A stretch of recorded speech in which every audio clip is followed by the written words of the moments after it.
Hi folks, and welcome back to Physics with Captain Rod. I'm making this video here to be just a quick introductory video on the concept of a centroid. So first of all, before we talk about centroids, I'm going to talk about just a tiny little bit about center of mass and center of gravity. So the center of mass, when you have a system of masses, like an M1, an M2, an M3, what you do to find the center of mass is you define a coordinate system. So let's do like this, X, Y. Each of these masses then is at a certain x coordinate, so you've got like an x1, an x2, an x3. And then each of these masses has a certain mass, an m1, an m2, an m3. And the center of mass for the system is the weighted average of the coordinates of these x values against the masses. So here's what that would look like. X bar for this system of masses, you would take x1 and multiply it by m1, and then you would take x2 and multiply it by m2, and then you would take x3 and multiply it by m3, and you then would divide out the total mass of the system. I'm just going to put a big large M for that. So what the centroid is it's the weighted average of the x coordinates of the centroids of these masses. Now I did this in kind of one dimension, but if you did it in 2 or 3 dimensions, it's exactly the same thing. And this can be done in differential format as well. I'm just going to save this video or save that for another video. The idea right now is just talk conceptually about what the center of mass is. Now, center of gravity, it can be done the same way, except instead of these masses, these would be gravitational forces. In a uniform gravitational field, the center of mass and center of gravity will be at the same location. So if you're an engineering student, you're looking at this, the overwhelming majority of the stuff you'll probably be working on will be in a uniform gravitational field. Okay. Centroid is the same idea, but it's purely geometric here.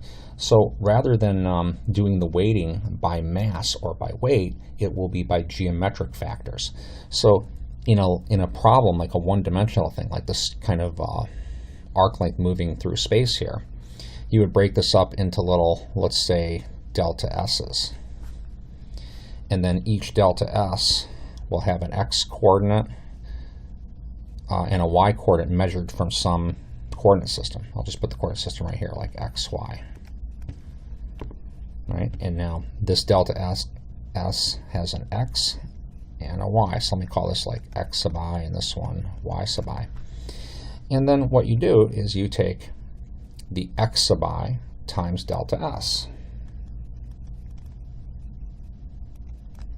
And you would add these all up. And then you divide by the total length to get x sub I. So again, you're weighted averaging the x sub i's here to get the x bar for this geometry. You do the same thing for the y sub i's, and you do the same thing for the z sub i's if it's 3-dimensional.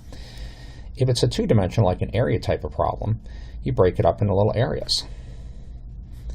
You're going to have some sort of coordinate system. This area will have an x and a y coordinate with respect to some origin. Then you take the x coordinate of each chunk, I usually call that x sub I, multiply by this thing's area, I usually call that a sub I.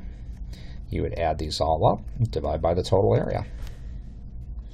Replace this with a y here, and you'd be getting y sub I. In a volume problem, you break it up into little chunks here, little v sub i's. And then you've got some sort of coordinate system, maybe x, y, z. This thing will have an x sub I, a y sub I. It's kind of hard to draw this in 3D, but imagine it's like back into the page here, and a z sub I. And then you find those coordinates by taking the x sub I times the v sub I. You're going to add those all up and divide out the total volume. Replace this with y, and that'll get you y bar. Replace this with z, and that'll get you z bar. So again, centroid is it's the geometric center of an object. You find it by weighted averages. You break the problem up either into little lengths or little areas or little volumes, and then you average out the x bars and y bars by weighting it against length, area, or volume, whichever's most appropriate. So again, it's just meant to be kind of an introductory video here. I'll look at some examples. Have a great day.